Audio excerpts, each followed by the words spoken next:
everyone. I'm Jessica Malkin, Executive Managing Director and Chief Marketing Officer at Cresset, and I'm thrilled to introduce Allison today. As many of you know, we are an independent multifamily office and private investment firm with more than 40 billion in assets under management.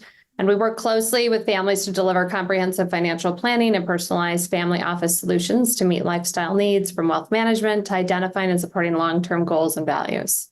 Our extensive ecosystem of industry leaders provides opportunities to connect directly with entrepreneurs like Allison and Ellsworth. So thank you for joining us today. Fashion maven Tory Burch once said, as a working mother, I know that women can be both professionally ambitious and deeply committed to their family. Our guest today, like Tory, lives this reality every day. As the devoted mom of 3 young boys and dedicated co-founder of the prebiotic soda sensation Poppi, which is one of my favorites as well, Allison is a tremendous role model for both working moms and all women. And we're just thrilled to have her here today in honor of Women's History Month. Today, Allison will share more about her remarkable journey of transforming Poppi from a humble, self-funded soda sold at farmers markets into the reigning champion that is Amazon's top-selling soda. From her exhilarating experience on Shark Tank to the strategic rebranding that ensued, she'll divulge the secrets behind ingenious marketing maneuvers and the power of leveraging social media to captivate the hearts and the next generation. And so amidst the whirlwind of entrepreneurship, Allison will also unveil her extraordinary ability to very gracefully balance motherhood, marriage, and the relentless pursuit of her wild business dreams. So if you have any questions today, please make sure to submit those using the Q&A button at the bottom of the screen, and we will be sure to get those at the end. Thank you to those who submitted in advance. We've already got like a dozen questions in queue, which is wonderful. So Allison, let's jump in. Hello, welcome. Hi, thanks for having me. So excited to be here. I know. So it's great to have you here today. So with your diverse roles as kind of entrepreneur, mom, wife, and influencer, you're an inspiration to many, including me. I want to kick off by diving into the genesis of Poppi. So tell us, how did the idea for such a category-bending product come about? Yeah, so prior to this, I worked in oil and gas research, and I was on the road for about 7 years traveling. And while traveling, like we all know, you don't have a lot of access to good food or nutrition. And I had a ton of different stomach problems and skin problems. And after spending thousands of dollars going to the doctors, I decided to Google my symptoms, which we are all guilty of. And I kept reading online that drinking apple cider vinegar could detox and like reset your body. I have to ask you, Jessica, have you ever taken a straight shot of apple cider vinegar? Awful. It's awful. Yeah. It's like a vomit-inducing experience, actually. Well, it's not sustainable either, right? Like you take a shot and then you're like, what am I doing? I can do this for a week. But for me, I was like, hey, I really liked the way it made me feel, but I didn't like the taste. So I went to my kitchen and created Poppi. We got to the point where we started sharing it with friends and family, local farmers market, and then Whole Foods actually ended up discovering us there. And we got to the point where we needed funding. And obviously the next step is Shark Tank. So in the American dream. So went on Shark Tank, got a deal on Shark Tank, and then we launched Poppi in March of 2020, right when COVID hit. So, but like at what moment did you say, I'm taking this thing, and at the time you called it Mother Beverage. So I want to talk about the brand and putting it out there for the world to see. And back then, what was the big picture vision you had for the company as you were just getting started? I had no idea what I was doing, right? Like I never knew how intense beverage can be and how competitive, which I think was a plus, honestly, because now I know what I know, and it's like really expensive to ship liquid and to manufacture it and to market it. And when we first launched, we produced it ourselves. We had our own manufacturing facility. And I always think back on that time of, look, it gave us a really intimate understanding of how our product is made, but you should not be in the manufacturing business if you're starting a company. Like the best thing we ever did was find a co-packer. So now we can focus on the brand and the marketing and not so much about how the product is made. But looking back, that's a lot of the focus was very much that. And then after going on Shark Tank, Rohan looked at us and he said, look, I've been looking for a better for you soda forever. I grew up drinking soda. It's something that I'm emotionally connected to, but it's bad for you. Right. And he tasted our liquid and said, I love the liquid. I love your story, but I hate your branding. Let's do a rebrand. And I will be honest, it was a little hard to hear at first, but we went through about like 8 months of rebranding from Mother Beverage to Poppi, from glass bottles to cans, because cans is soda, right? And then color. We were one of the first brands to come out with really bright, colorful, but healthy, right? Usually you think of white, healthy halo, but we made a decision to lean into taste and soda versus like healthy function at the beginning, which people, they want fun. And then, oh yeah, by the way, it's good for you, is definitely the better way to kind of approach the marketplace. So a couple of questions, because one thing I just have to acknowledge, which is like you have this brilliant beginner's mindset, which for most entrepreneurs who haven't been in an industry, like that's the best place to be, because you're so deeply curious and you don't know what you don't know. And you're willing to go against the grain of like anybody who's been in the business 20, 30, 40 years is going to tell you you're crazy. And that's when you can go do great things. So I love hearing that. But then secondarily, since we're jumping to kind of Shark Tank and Rohan, you know, one of the things I had a question around is, so he made you an offer, if I'm not mistaken, for $400,000 in exchange for a 25% stake. Is that accurate? Yeah. So do you have regrets on the terms of the deal? Like, well, obviously a brand is a huge thing and your brand has become wildly successful, both because the name is fabulous and the colors, but also your go-to-market strategy, which we'll address. But let's talk about kind of the Shark Tank experience and deal terms in terms of like, you know, what would you tell your younger self about that moment, and like what might you have changed or not? I mean, looking back, I wouldn't change a thing. Getting a deal on Shark Tank changed my life. We wouldn't be here today without it. We were at the point where, you know, typical entrepreneur story where we're working second jobs. I was 9 months pregnant with our second on Shark Tank, had the baby 10 days later. So, I mean, we had a family, we had a house, we had a mortgage, we were working, you know, it was the full on like struggle. And so we needed that funding, but more importantly, we needed that partnership of getting, you know, Rohan, he's so good with beverage, right? And the talent he put into place right away. Our third employee, he's still with us. He's our chief of sales. He's been with us 4 years, right? So, personally, you know, looking back, yeah, we maybe gave up a big chunk at the beginning, but we gained so much. And it's always that typical saying, would you rather have 100% of a nothing company or, you know, less of $1 billion company? Well, and the brand itself. I mean, to me, that's just like if he provided his guidance in like the best of ways in terms of being an advisor to you guys. So what was did you have a runner-up on names?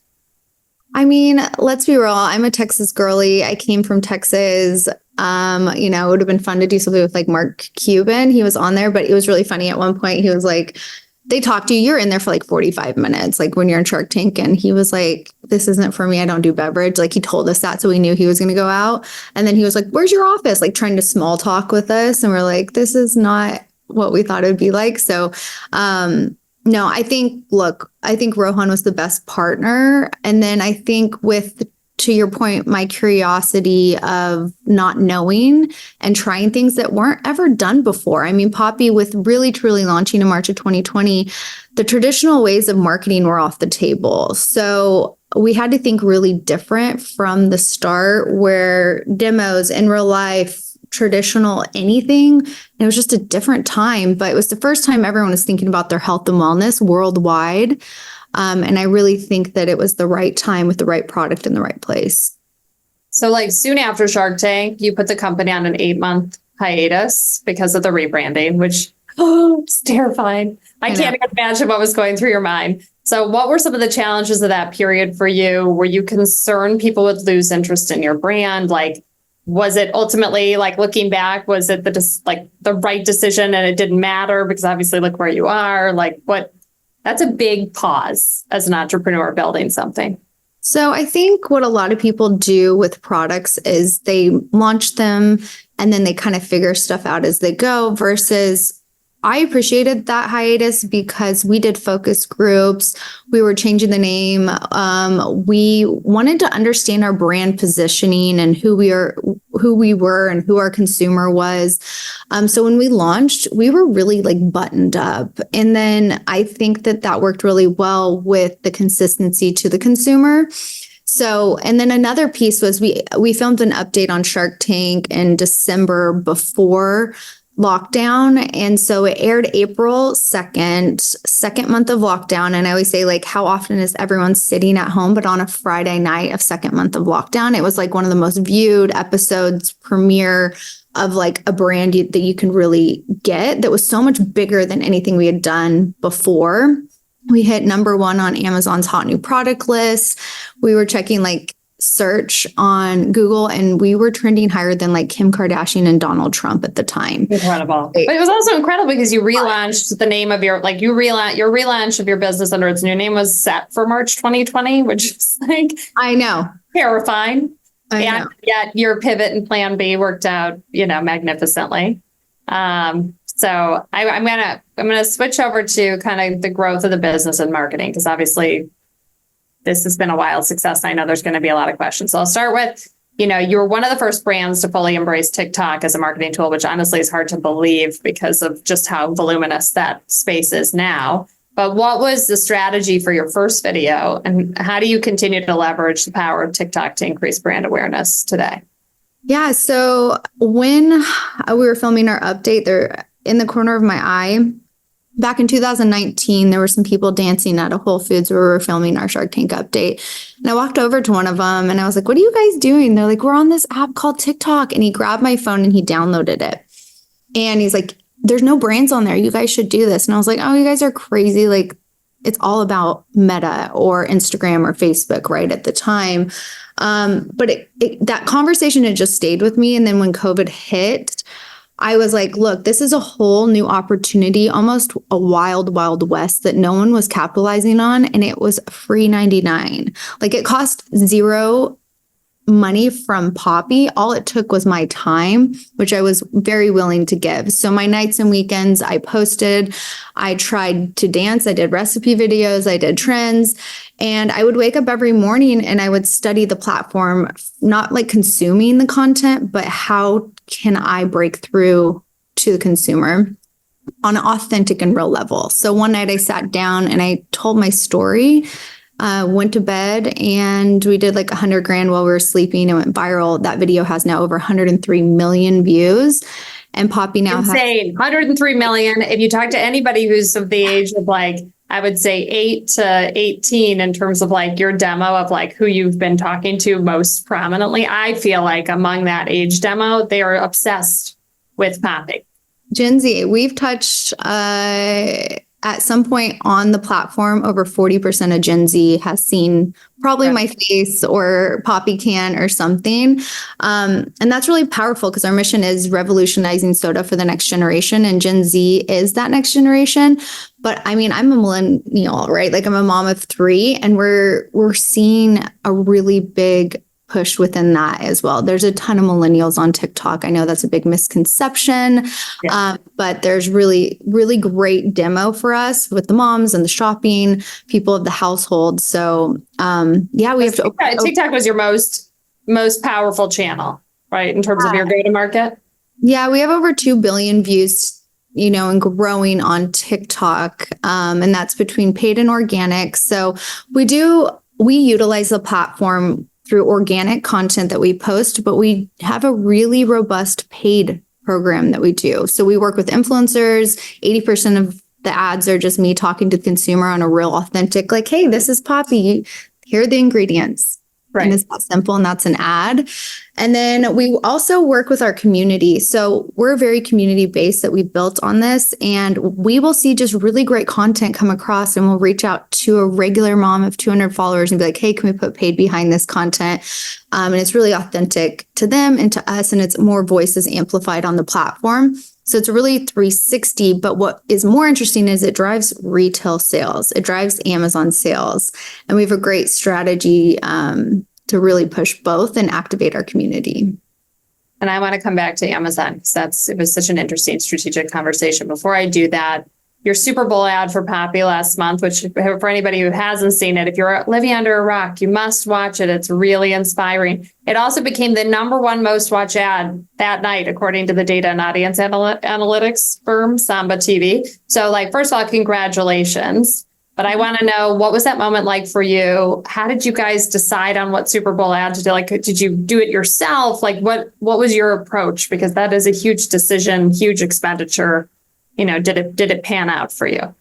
So we knew this was our year. Our household penetration was very healthy, but we were finally there in distribution. So we're in most grocery stores across the US. It was the time to really go big and to get our brand awareness up. We were trying to triple our brand awareness this year. And what the easiest way to do it is Super Bowl. So we had been for about 6 or 7 months trying to actually buy a Super Bowl spot, but they actually sold out really early this year because of the writers' strike. And so we had a huge plan in place from retail to creative to operations, right? It really is a 360 effort if you're going to do Super Bowl internally. We couldn't get our hands on a Super Bowl. So we went ahead with creative that wasn't quote unquote a Super Bowl ad, right? With a celebrity. We decided to go more in telling the history of soda, the emotional connection people have with soda, but they know it's bad for you. Enter Poppi. Very simple. We had inclusivity within our cast. We had a female director. And we saw the creative and we fell in love with it. We tested it at the Grammys, the Vanderpump, premiere, Bachelor, and all that stuff. And it was performing really well. Even on the NFL Network, we were testing it. Well, 4 days before the Super Bowl, a remnant piece came up and we bought a Super Bowl ad 4 days before the Super Bowl. Wow. So, and it was a floater pod. So we did not know where in the Super Bowl it would air. And it happened to air 1 minute before halftime, before Usher went on. You could not have picked a better timing. So it was a little bit of luck within there, but we had prepped for that moment and we were just excited we were able to capitalize on it. That's amazing. There's something like Poppi with a side of Usher on rollerblades. So, I feel like that really played well together. It's awesome. I love that. Okay. So in a podcast interview for Wharton, you said that you wanted Poppi to be a brand, and we talked about this on our pre-call too, a brand like Nike, not ASICS. Explain the distinction in terms of meaning for you, and what is your strategy to achieve that kind of Nike-like status? Yeah. So the way I think of Nike is it's an emotional connection people have. Their tagline isn't something that has to do with the shoe, right? It's just do it. It's emotional, aspirational brand. And then you take ASICS that's this shoe will help with your arches. And then they functionally talk about what and how the shoe can help you. So that's the way that we approach as well versus yelling, hey, gut health, this is going to help your tummy. We scream flavor. The #1 reason people drink Poppi is because it tastes good and it's refreshing. We are fun. We work with influencers. We work with celebrities. We are dancing on, we're having so much fun. And then our consumer journeys, we want people this is so cute. Oh my gosh, this is good for you too. It's so much better way to connect with your consumer on a community level. If you're constantly pushing health benefits, sure, you're going to get your Whole Foods and your Sprouts consumer, but you're never going to be mass consumer based, right? So it's the way, if you think of soda, that emotional connection, it reminds you of, movies and play dates and, family outings, but people know it's not good for you anymore and they want that connection back. And so it's just that emotional connection people can have now soda, but without all the baggage. And so we found a way to just connect on that community level and we lean in really hard there. And then you found some brand partnerships. So talk a little bit about I think you did a lip gloss or you did something in the cosmetic space as a partnership, which was brilliant because of who your demo is. So talk a little bit about that decision overall, and what the future looks like from where you're sitting in terms of other brand partnership opportunities for Poppi.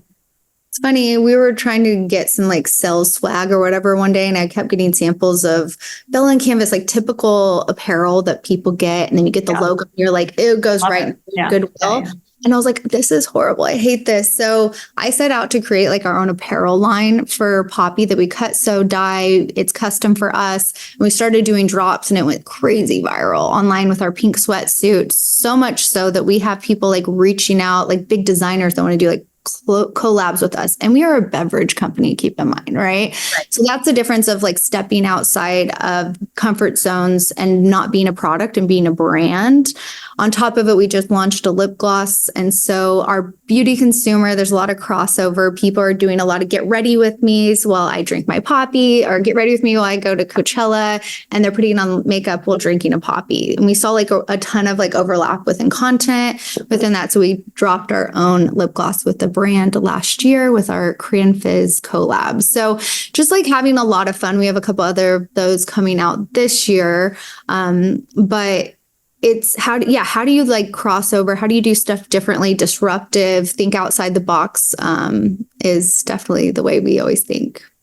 So one of your biggest goals is to, in your words, take on big soda. So as you've learned the hard way, they have a chokehold on kind of the beverage industry overall. So what are some of the creative ways you're getting around the dominance of some of these other players? Well, I think it's not necessarily taking on big soda, but we're a complement to soda in the way of there's a lot of lapsed soda drinkers, and or I'm not raising my kids on big soda, right? Like that's not what was in my house, whether I would have had Poppi or not.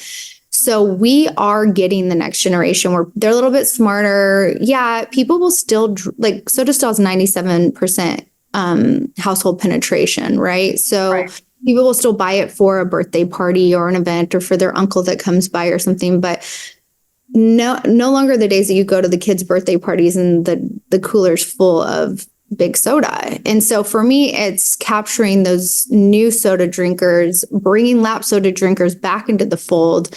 And then, I don't know if we'll ever get the people that drink 7 Cokes a day type of consumer. Right. That's okay. Although your Coca-Cola product, your version of a Coca-Cola product is pretty darn good. We'll find is what they won't stop drinking their 7 Cokes, but they'll do, they'll try like our orange soda, and then they're like, oh, wow, this gave me a fix. So now they're down to like 1 a day. And to me, that's a win, right? So. Yeah. So now I'll talk Amazon. So when you launched Poppi, you decided that online sales would be exclusively through Amazon. You now have been the #1 soda on Amazon for a while, so it seems like it was the right decision. What's your advice for anyone looking to sell products online in terms of the Amazon platform versus other platforms? Yeah, I mean, I think it just goes back to meeting the consumer where they are. Like everyone has Amazon Prime. Like if you don't, I don't know how you survive personally. It's like crazy. So we decided from day one to go all in Amazon. And that way we've never done D2C. I think we spent $5,000 on SEO to date. Like we just don't have to play in that world. And then all of our marketing, it really is funneled to 2 places, retail and Amazon. Right. And so a lot of our launches, our strategy, they just work so closely in line and lockstep that it makes like things a lot easier. From returns, we don't have to deal with it. Amazon deals with it, right? Like it cuts down on headcount with the customer service. And, there's just so many synergies. And then there's just so many times that in a grocery store, someone will walk up, say you walk up in a Whole Foods, you see a Poppi. A lot of times they open their Amazon app, read the reviews, and then purchase in store. Right. And so just like having a good review based, we have over 30,000, 40,000 reviews on Amazon. It's been honestly easy, especially within beverage. You get the buying power within shipping. For beverage is very expensive to ship. And like who's the shipper? Amazon. Right. So there's a lot of synergies. Okay. Let's shift to motherhood and marriage. And I'm going to ask you a question, but it's like a half question where I always think when I get this question, do I like my answer or not? But as we're celebrating Women's History Month, I want to touch on your personal story of balancing work and family. You're the mom of 3 young boys. The oldest was born, just to your point, 2 weeks after your Shark Tank appearance. How are you logistically and emotionally managing the demands of running a business while raising your boys at the same time? And I should mention that Allison and her husband, Stephen, are the co-founders of this. So their entire home is an entrepreneurial venture. So tell us a little bit about what life in your household feels like, looks like, what you've learned, how you've managed. I kind of feel like I don't know what I'd do if Steven wasn't another co-founder, because Poppy is so the center of our lives, and it feels like we're doing it together. Like there's no competition because we're kind of both going towards the same goal of whatever it takes, right? And so with that whatever it takes mentality, there's a lot more travel on my side, a lot more filming late, doing stuff. And then on top of it, I do run all of our creative at Poppy. I run our brand vision. I have a huge team that I manage. So there's, I have like 3 jobs, and sometimes motherhood can sometimes come last, but I know with Steven's partnership, like he's there for it. And the roles are really reversed, right? Like he puts him to bed, he does the laundry, and he cooks dinner. But sometimes he's busy and I do the same. We just work together. But it's funny because I think the more that I have gone through this and normalized the breastfeeding on Zooms, taking babies to meetings. One year, my baby, I took him to the national meeting where the entire company was there, and he was strapped to me during it because like he was too little to leave at home. Right. So I don't know, you just like do it and don't think. Figure it out. It also helps that I'm the, not that I'm the boss, but I'm like, yes, not to bring my baby. You and can then make decisions and choices for yourself. But I also encourage, and then at Poppy, I make sure we have a really amazing maternal and paternal leave. And like, if I speak on this platform, I have to also show it with us internally. And I think like I love normalizing like how we're all parents, and I encourage it in whatever way it can be. Yes. Yes. A no regrets approach. I'm always like, family over everything, but obviously think about it. Critical. Yeah, I don't even like think about it. I'm like, oh yeah, it's just part of my life. It's harder. I'm tired. Yeah. A lot more tired. Get a lot more done in a day because of the balls you're juggling. So you've said you've received kind of a great deal of inspiration from your father and sister, who are both entrepreneurs as well. How are you passing on those values to your kids? How do you what does that look like in your house? I know some families do family meetings. Your kids are perhaps a little bit young. How are you thinking about instilling kind of entrepreneurial values in your home? Yeah, I think like anyone in my position where we've seen a touch of success and we've worked really hard, is I want to make sure that their life isn't just like handed to them.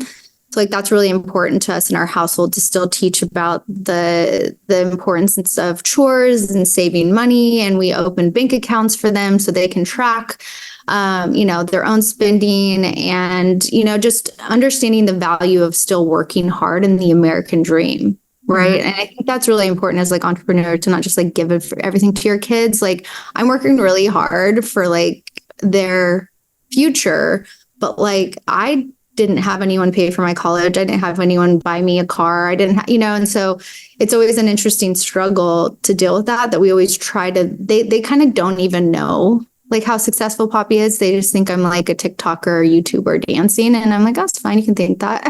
Yeah. Yeah. It's a good thing. But then in return, they like constantly want to be in or in my TikToks, and I let them because it performs really well.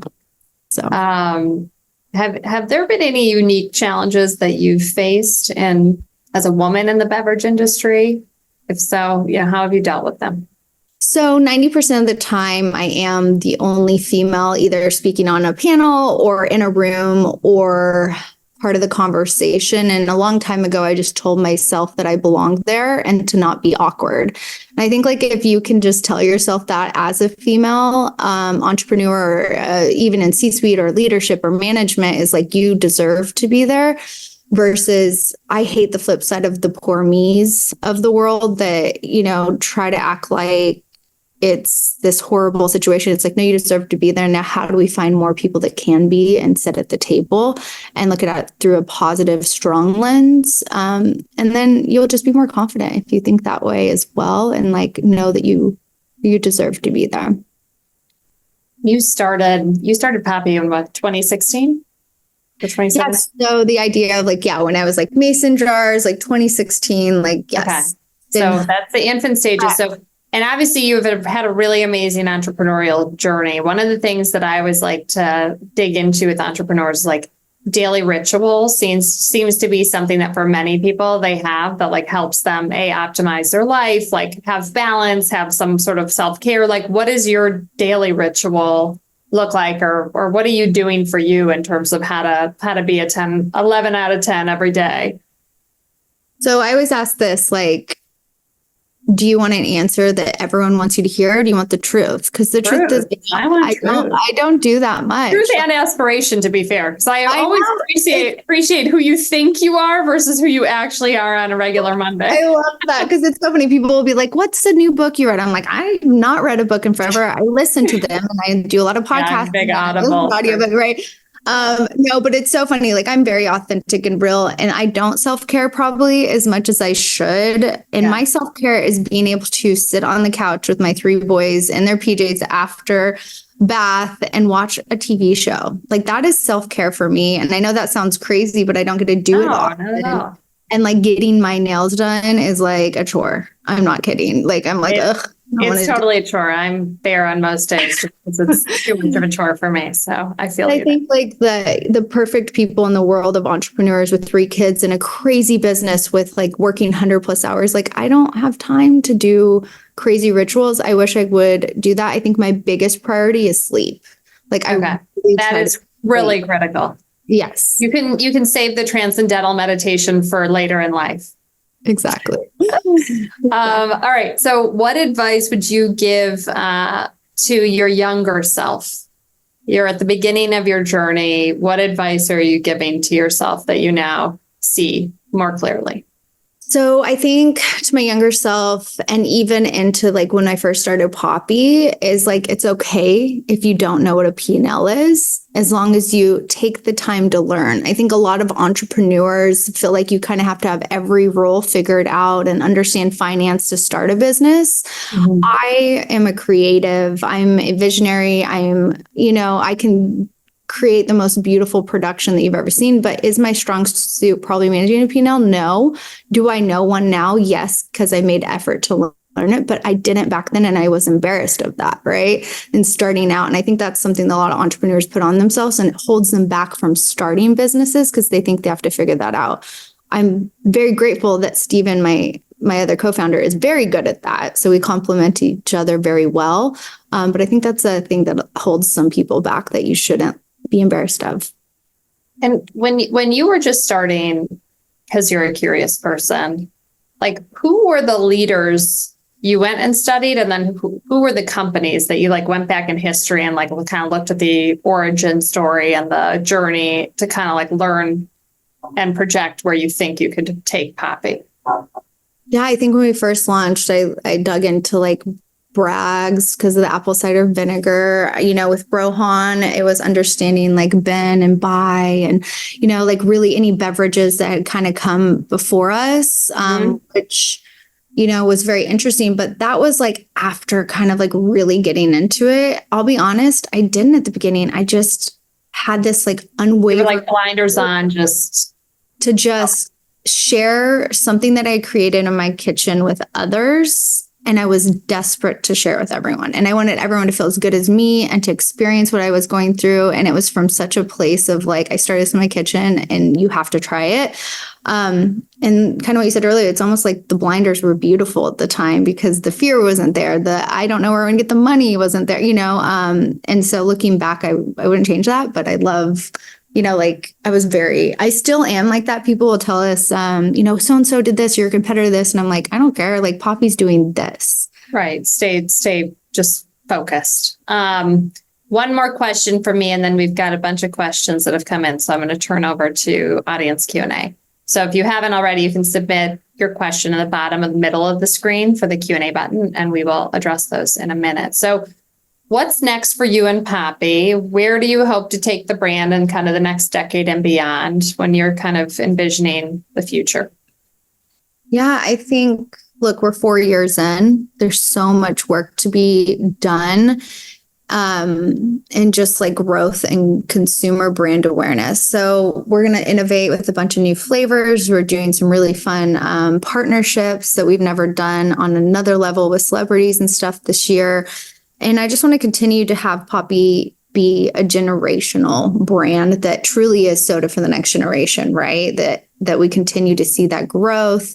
We just launched Canada and Mexico. I would love to see us eventually go international by maybe 2026. So there's a lot of just like, we're still kind of just getting started with where Poppi is. So I think we're just focused there. I don't think we're going to do any crazy. I know the number one thing we get is like, are you going to do a seltzer or a CBD product? Like, no. Yeah, funny. We got one of those questions in here, which is, where's the alcoholic version of I don't want to deal with the regulations. We already are going up against like big soda. It's like there's so much uphill there already that I want to stay super focused on that. So I love that.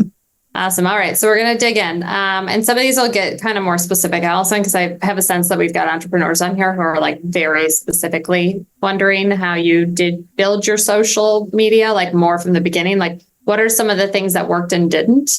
If you can like kind of drill down just a little bit there.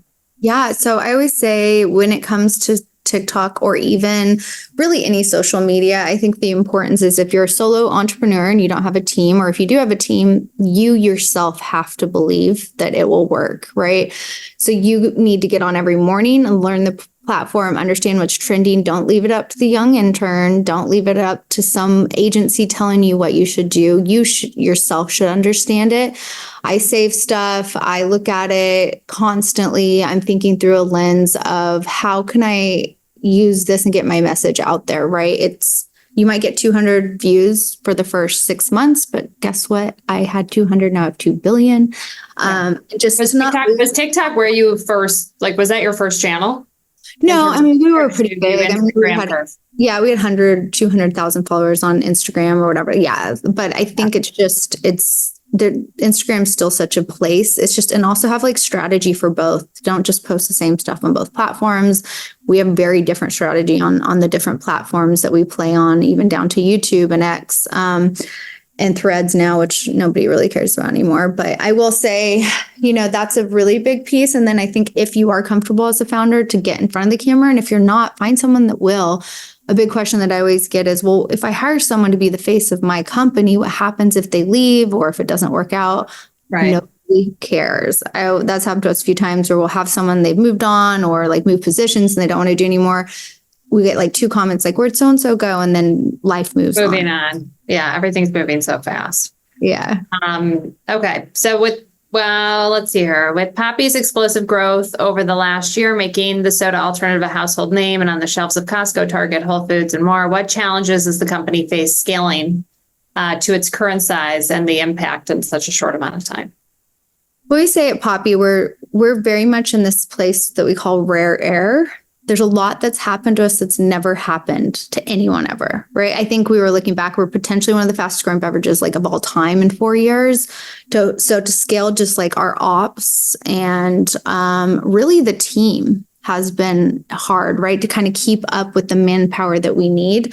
A few years ago, as a founder, me and my husband, we decided to bring in a CEO and we wanted to be part of that decision. So we brought in an amazing CEO operator that had done it before. He ran Sparkling Ice. His name is Chris Hall. He's fantastic.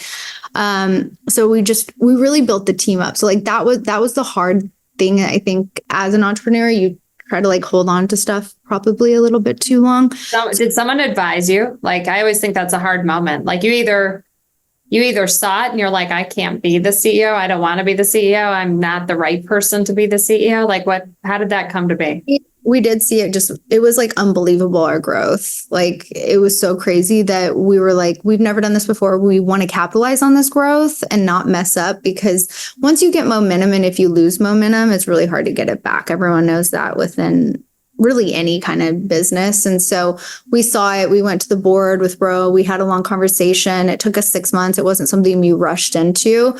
And then after it happened, it was really hard. I'll be honest. I did get a coach to work through how to work with someone. I've never worked with someone telling me anything. I'm like, I've always just kind of done what I want, but it was great personal growth for me. And it was what was right for the business. So I think that was an interesting challenge. And then we did scale Poppi during COVID when there was an aluminum shortage. So like that was, I remember that. Yeah. But we overcame that and now in such a good position that even if, Super Bowl, right? Like we did that in 4 days, the team was able to jump on. We had such a good network. We were not out of stock anywhere. We have over 180 That's amazing. partners that we armed within 4 days, right? Like, but that was all down to planning, the team, and like working really close. And what's your biggest piece of advice for women starting a beverage brand themselves? Oh, I would definitely get on TikTok. Tell your story. No, that's always going to be my biggest piece of advice. And people might think that that's crazy, but if you are wanting to start something, you don't even know what your packaging or your logo is or the color or whatever you're doing, tell your story, build your community now, because they are fierce. They are loyal. They are your consumer. So like that's step one. And then step two is, can you make it yourself? Because you can spend a lot of money on working with labs trying to make stuff for you. And that's a lot of waste. So of all of our flavors, I personally made most of them in my kitchen when we started out, and I just Googled, and Google is a beautiful thing. And then if not, then partner with the right people, because it's just tough at the beginning when you're just starting out. But did you make a lot of mistakes in that process, or did you feel like you actually got by kind of unscathed when it came to having others help you build the beverages? Yeah, I would say still to this day, like me and my husband, we hold innovation like really close to us. We have an innovation team and like great partners we work with now. But I mean, if it really came down to it, I could still go in the kitchen. We have all the stuff here. We have a R&D lab that we like experiment with ourselves, and it was just all self-taught, and it gave us an intimate understanding of how our product's made. So, understanding that, not leaving it up to someone else, I always think is really important. But understand if you're making a beauty product and you're like, I don't know where to start, like just make sure your partners aren't just telling you big shiny, it's $10,000, and then you don't end up with a product you love. Yeah. And so what skills or college classes would you recommend for entrepreneurs? So I think doing and finding stuff like this that you can listen to actual real people talking, you can learn a lot more, and being able to talk and or ask real questions rather than like signing up and doing the courses, because I think like real life experiences, you're always going to have more of an impact and learn on. I think like at Poppi, we always encourage like our employees for growth. Like LinkedIn Learning has really great programs, which is interesting. Yeah, it really does. And then I think you can learn a lot from podcasts, like nowadays there's a podcast for everything. There's Do you have a favorite podcast? Like if you're in beverage, I mean, like BevNet has a great podcast talking to amazing other founders within it. I know that if you want to be a better leader, I'm obsessed with Pat Lencioni. He can teach you your working ways and with your team. Really, there's really a lot of stuff like that, rather than, I'm not a huge fan of signing up for a course, but it's maybe just because it hasn't benefited me personally. And it might not be the right thing for you. It might work really well for you. Love it. All right. What's your favorite flavor? Oh, easy. Strawberry lemon. This is like one of the first ones I made in my kitchen. It was strawberry vanilla. Went to strawberry limeade. And then once we got our deal, Rohan said, strawberry lemon is a really popular flavor. Change it. I changed it. We launched. It's our number one flavor now. Awesome. Do you have like a flavor that you've really like, what's on your flavor list in terms of like the next few flavors you're contemplating? So we are so fun with like our new flavors. We just launched our 16-ounce big cans with 7-Eleven.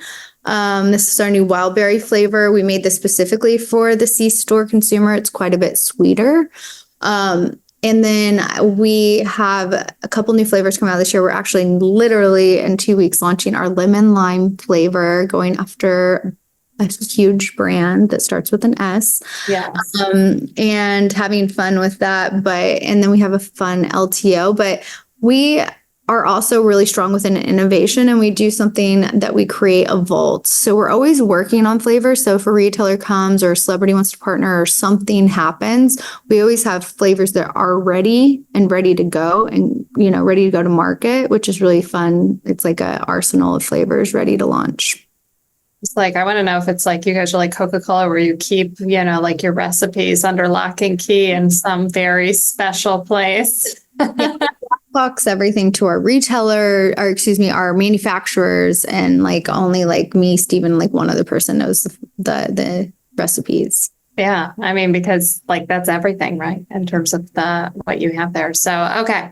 All right. So talk to us a little bit about, and probably expand upon, because you did talk a little bit about this already, but the challenges of being a new mom while launching the product and what support you have in place more specifically that kind of helps provide balance between work and parenting. Yeah, so it's the community. So like my life is ran by supportive community, the community of Poppi, my community internally with my family. But my mom is very great. She watches like my little one full time. Steven's parents will fly in, and do stuff because I had last week Expo West. It's a huge, or it was really 2 weeks ago. It's a huge event for us. But it was my kids' spring break. I had to fly. I was filming the Today Show. I had to fly from the Today Show right to Expo. I couldn't with my kids. So Steven's parents flew out and then got the kids and flew them out there to be with us. Right. So it's a Mod Podge type of situation. And then I'll take them to stuff if I can't get childcare so that they can learn and you just survive. Honestly, it's all about surviving. Like, don't guilt yourself, just survive and do what it takes. I promise you, they won't remember half of it anyways. They will not. The guilt only torments you. We're so much harder on ourselves, honestly. Yeah, so much harder. I'll be like gone for like 7 days and I'll come back and I'm like desperate to see them. They're like, "Hi, Mom. How was my life?" They're fine. They're fine. Okay. How did you get, and we addressed this at a high level. So how did you get early sales traction more specifically? And what made you realize that you had found that kind of product market fit? There's another question then about how did you think about fundraising for the brand? So let's unpack those a little bit. So we were seeing, since we launched March of 2020, right when COVID hit, it's like the different way of thinking was we did a lot of influencer gifting at the beginning because everyone was stuck at home and desperate to post something that was fun and healthy and that they wouldn't get canceled for. And so we didn't even spend money on PR. We didn't do a paid ad. We just influencer gifted and set thousands of packages out to Poppi for trial and awareness. And we had like a 90% open and post rate. Like, it was crazy. So from the beginning of everything, it was like digital. How do you digitally connect? Influencer gifting. How do you digitally talk to your consumer? TikTok. How do you digitally do trial? We did giveaways, inboxing, delivery services with grocery was really big. Demos were off the table. So we would do inboxing at the grocery. If you buy, chips or whatever, you get a free Poppi, right? Everything we thought was through a digital first lens. So it's interesting. So once the world opened up, we were like, well, why would we, this is working so well. Why would we have to now also start doing these in real life things? If we're going to do them, let's do them our own Poppi way. And so we just did a pop-up with Paris Hilton DJing in LA. And the best part, honestly, yes, we had the influencers in Paris, but the next day we opened our community. We had 5 blocks of people lining up at 3 a.m. to come meet me, get our swag. I had someone flying from Hawaii to come to this, right? So it's that community, that digital community that we had built. So I always say, think through that lens. And that was really, I think, what catapulted us was being so digital first and not doing a marketing program that someone has been hired and done for 12 years and it's the playbook and it's what they've always done. People always say, well, this is what I've always done. Well, hey, maybe we should switch it up. And then funding for us, it's kind of a boring story, but we self-funded about $90,000 prior to Shark Tank, got a deal on Shark Tank. And then Rohan's VC has been our only investor since. So we did a lot of celebrity investment as well. We've had some great influencers and celebrities come in. But other than that I also will say has led to a lot of our success is we haven't been desperate raising and focused on raising money. We've been running the business. Working on the product and the company. Sometimes you'll raise money and then that takes 6 months. You close around to go into 1 month of a break to go right into raising money again to close 6 months later. That takes away a lot of time, energy, effort. And so you can always extend. I always say, how do you get your run rate up from 12 to 18 potentially, which I know you don't want to raise too much because the valuation, there's always the dance. Right.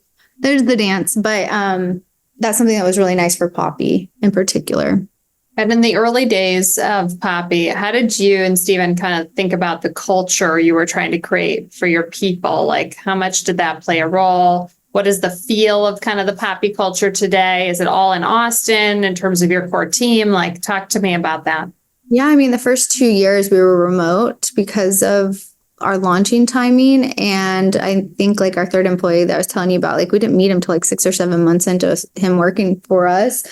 But I always knew that there was some opportunity to have like, how do we keep culture going? So I work really close with our HR team personally, because I think like I have to live the culture and people have to feel it within internally at Poppi. So we worked really hard on our mission values within what is the saying within Poppi. How do we live it? We get our team together all in Austin once a year. We do 4 days of team building and getting to know each other. And we do different quarterly meetups. And I think in this world of remote, like you still need that time together. Mm-hmm. And then we have like 140 employees.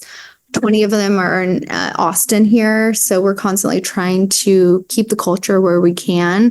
But I think it is important to make sure that, we do surveys within Poppi. Our rate at what people's happiness is like through the roof. So I think we do a really great job. And as we grow, we give back. Everyone at Poppi has equity in the company if you're an employee.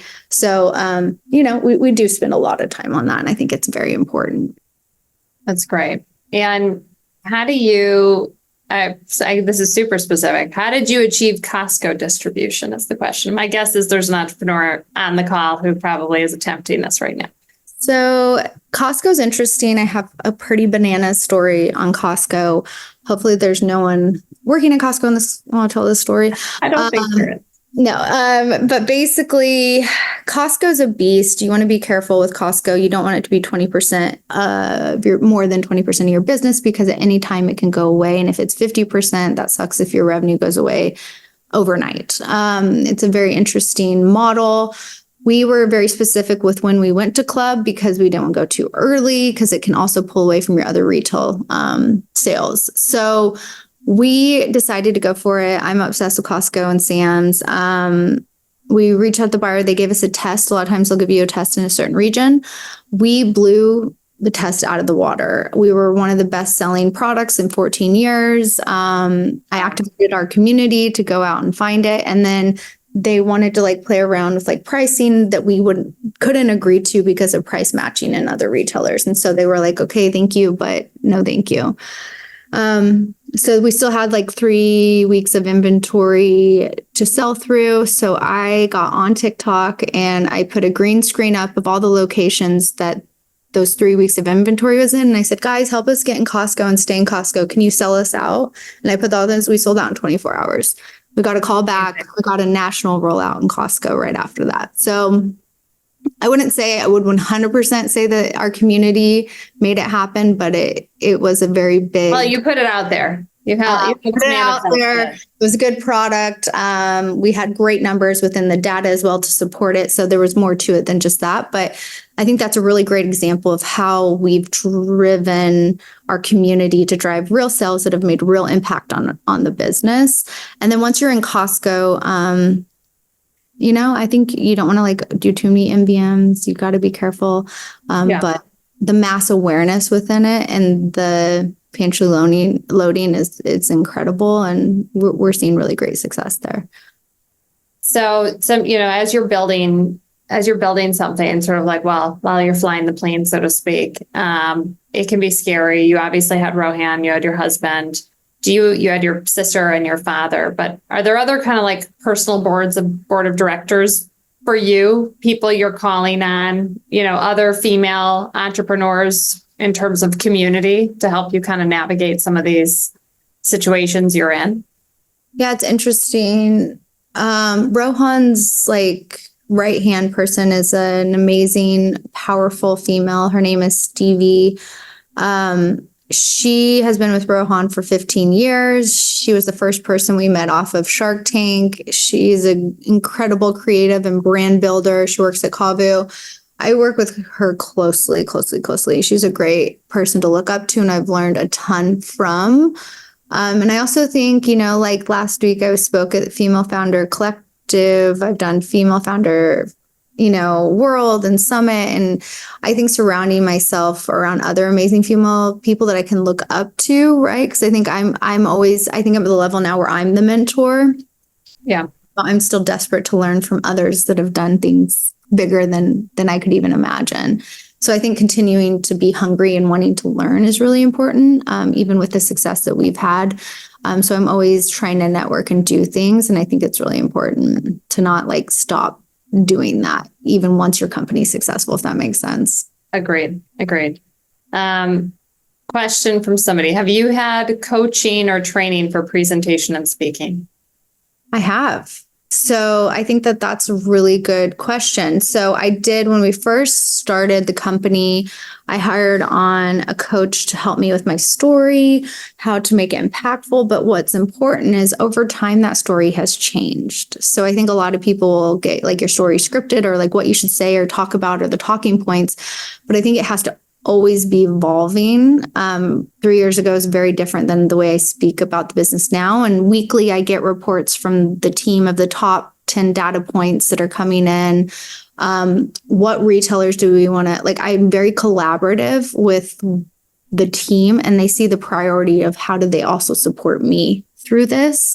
So I think that's really important to understand. And then I did have, I think being on TikTok, constantly talking to people is kind of helped. And then it's just doing it, saying yes, getting out there, getting over the fears of getting on stage and doing those different things. And then I do have one thing. I was a dance major. I grew up dancing center stage, tell me where to stand and perform is very second nature to me. So it's a personality, I think, as well, I've been on stage for my whole life. So that helps. Yeah, that helps. That helped, but still, the speaking is different than the dancing. So Exactly. It helps with the fear, but I also think speaking about something that is really easy. You know what I mean? It's when you have the passion and you believe it and have conviction. Speak to stuff you know. Don't speak to things you don't know. It won't go good for you. Were you always entrepreneurial? Any signs early on in life? What did you think you were going to be? What were you, what did that look like? Always. So I, did see my dad and sisters entrepreneurs. I never worked a corporate job. I've never worked in a cubicle. I've never worked for the man or anything. I turned 18. I worked for the Forest Service, fighting forest fires, managing land camps. I worked. That's great entrepreneurial training. It is. It's I had to putting out fires. That sounds familiar. Well, I ran the camps that were putting the fires. I was not actually. Okay. But in oil and gas, I was, graduated college and went right on the road and was managing huge projects. And you're on the road by yourself, managing yourself. So it's very entrepreneurial. And I just always knew. Awesome. Well, I want to make sure we wrap on time. I want to say, first of all, thank you to our audience. Second of all, Allison, thank you for sharing your story. It is totally inspiring. I've mentioned this to you before, you've now made me the most popular person in my household because my 3 daughters idolize you, and what a great idol for them to have. Just inspired, and thank you, and appreciate you sharing such a powerful and beautiful story with everybody today. And thanks everybody for joining us. Thank you for having me.